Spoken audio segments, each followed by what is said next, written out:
Chapter 29, Summer Storm. The heat was intense that week, and in church on Sunday morning, Laura gasped for air. Shimmering heat waves quivered upward outside the windows, and the fitful little breezes were hot.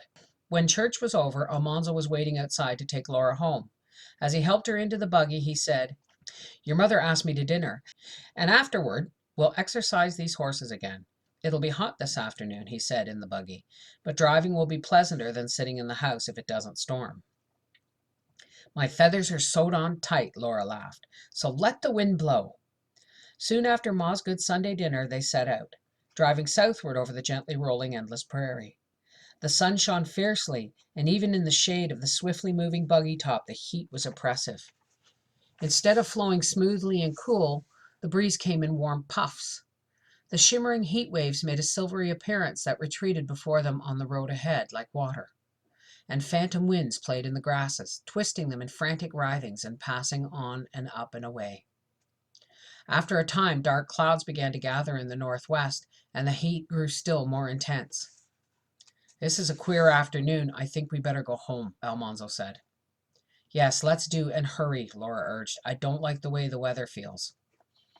The black mass of clouds was rising quickly as Almanzo turned the horses toward home. He stopped them and gave the reins to Laura. "Hold them while I put on the buggy curtains. It's going to rain," he said. Quickly behind the buggy, he unbuttoned the straps that held the top's back curtain rolled up. He let it unroll and unbuttoned it at the sides and bottom, tightly closing in the back of the buggy. Then from under the seat he brought up two side curtains and buttoned them along their tops and sides to the sides of the buggy top, closing them in.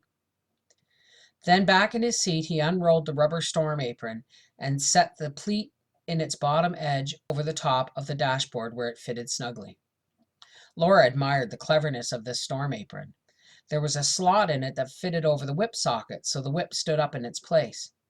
There was a slit through which Almanzo passed the lines. He could hold them in his hands under the storm apron, and the flap fell over the slit to keep the rain from coming in. The apron was so wide that it came down to the buggy box on either side, and it buttoned up to the side frames of the buggy top. All this was done quickly. In a moment or two, Laura and Almanzo were snugly sheltered in a box of rubber curtains. No rain could come through the apron, the curtains, nor the buggy top overhead. Above the edge of the storm apron, that was as high as their chins, they could look out.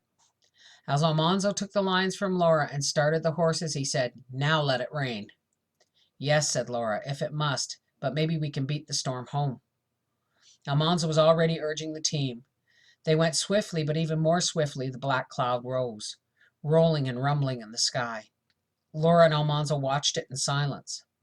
The whole earth seemed silent and motionless in terror. The sound of the horses' fast-trotting feet and the tiny creaks of the speeding buggy seemed small in the stillness. The swelling great mass of clouds writhed and wrestled, twisting together as if in fury and agony. Flickers of red lightning stabbed through them. Still the air was motionless and there was no sound. The heat increased. Laura's bangs were damp with perspiration and uncurling on her forehead, while trickles ran down her cheeks and her neck. Almanzo urged on the horses. Almost overhead now, the tumbling, swirling clouds changed from black to a terrifying greenish purple. They seemed to draw themselves together, then a groping finger slowly came out of them and stretched down, trying to reach the earth. It reached, pulled itself up, and reached again. "How far away is that?" Laura asked. 10 miles, I'd say," Almanzo replied. It was coming toward them, from the northwest as they sped towards the northeast. No horses, however fast they ran, could outrun the speed of those clouds. Green-purple they rolled in the sky above the helpless prairie, and reached toward it playfully as a cat's paw torments a mouse. A second point came groping down, finding behind the first. Then another. All three reached and withdrew and reached again down from the writhing clouds. They all turned a little toward the south, one after another. All 3 points touched the earth, under the cloud mass and traveling swiftly with it. They passed behind the buggy to the west and went on southward. A terrific wind blew suddenly, so strong that the buggy swayed, but that storm had passed. Laura drew a long shaking breath. If we had been home, Pa would have sent us down the cellar, she said, and I would have been glad to go, she added. We'd have needed a cellar if that storm had come our way. I never did run into a cyclone cellar, but if I ever meet a cloud like that, I will, Almanzo admitted. The wind abruptly changed. It blew from the southwest and brought a sudden cold with it. Hail, Almanzo said. Yes, said Laura. Somewhere hail had fallen from that cloud. Everyone at home was glad to see them. Laura had never seen Ma so pale nor so thankful. Pa said they had shown good judgment in turning back when they did. That storm is doing bad damage, he said. It's a good idea out here in this country to have a cellar, said Almanzo. He asked what Pa thought of their driving out across country where the storm had passed, to see if anyone needed help. So Laura was left at home while Pa and Almanzo drove away. Though the storm was gone and the sky was now clear, they were still nervous. The afternoon passed, and Laura had changed into her weekday clothes, and with Carrie's help had done the chores before Pa and Almanzo came back. Ma set a cold supper on the table, and while they ate they told what they had seen in the path of the storm. One settler not far south of town had just finished threshing his wheat crop from 100 acres. It had been a splendid crop that would have paid all his debts and left money in the bank. He and the threshers had been working that day to finish the job, and he was on a straw stack when he saw the storm coming. He had just set his 2 young boys to return a wagon he had borrowed from a neighbor to help in the threshing. He got into his cyclone cellar just in time. The storm carried away his grain, straw stacks, and machinery. Wagons, stables, and house, everything. Nothing was left but his bare claim. The 2 boys on the mules had disappeared completely, but just before Pa and Almanzo reached the place, the older boy had come back stark naked. He was 9 years old.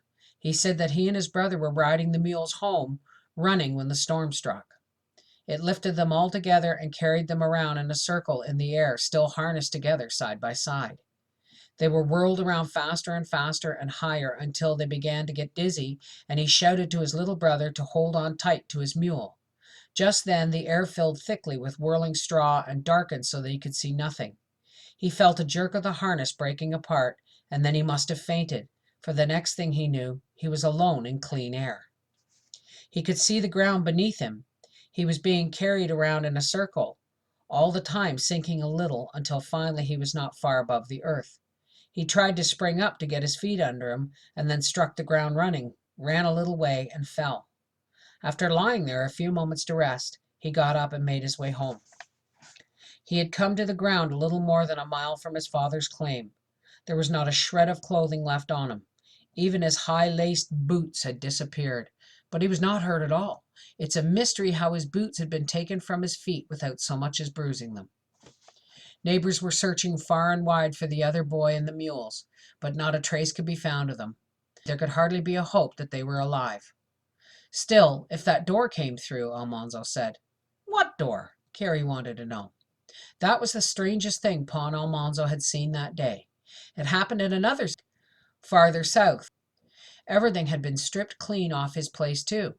When this man and his family came up from their cyclone cellar, 2 bare spots were all that were left of the stable and the house. Oxen, wagon, tools, chickens, everything was gone. They had nothing but the clothes they wore and one quilt that his wife had snatched to wrap around the baby in the cellar. This man said to Pa, I'm a lucky man. I didn't have a crop to lose. They had moved into their claim only that spring, and he had been able to put in only a few sod potatoes. That afternoon about sunset, as Pa and Almanzo were coming back from searching for the lost boy, they came by this place and stopped for a moment. The homesteader and his family had been gathering boards and bits of lumber that the storm had dropped, and he was figuring how much more he would need to get to build them some kind of shelter. While they stood considering this, one of his children noticed a small dark object high in the sky overhead. It did not look like a bird, but it appeared to be growing larger. They all watched it. For some time it fell slowly toward them. Then they saw it was a door. It came down gently before them. It was the front door of the man's vanished claim shanty. It was in perfect condition, not injured at all, not even scratched. The wonder was where it had been all those hours, and that it had come slowly down from a clear sky, directly over the place where the claim shanty had been. "I never saw a man more chirked up than he was," said Pa. "Now he doesn't have to buy a door for his new shanty. It even came back with the hinges on it." They were all amazed. In all their lives none of them had ever heard of a stranger thing than the return of that door. It was awesome to think how far or how high it must have gone in the air during all those hours. "It's a queer country out here," Pa said. "Strange things happen." "Yes," said Ma. "I'm thankful that so far they don't happen to us." That next week Pa heard in town that the bodies of the lost boy and the mules had been found the next day. Every bone in them was broken. The clothing had been stripped from the boy and the harness from the mules. No scrap of clothing or harness was ever found.